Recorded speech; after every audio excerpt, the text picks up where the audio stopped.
आज हमारे फ़ोन में बड़ी दिक्कत हो रही, बार बार कमेंट रुक रहा है। ऐसा क्यों हो रहा है बार बार दीदी? सही बात मेरी बहन, पता नहीं नेट भी अभी है। क्यों मैं गलती की, पहले मोबाइल स्विच ऑफ करके तब लाइव आती ना, तो क्या पता सही चलता। कई बार देखो 2-3 बार बंद करना पड़ा।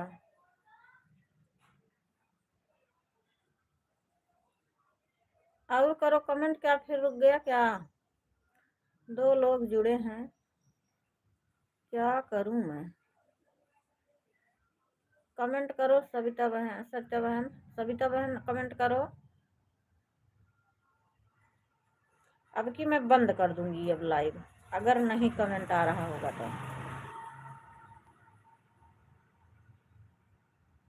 नेट भी है, ऐसी बात नहीं है कि नेट नहीं है काम नहीं कर रहा, वो बात अलग है।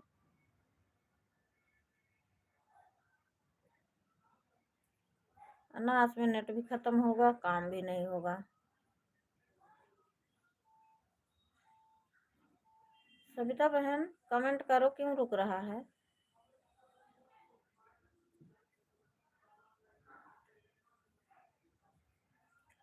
मैं बंद कर दे रही हूँ, लग रहा फिर कमेंट रुका है।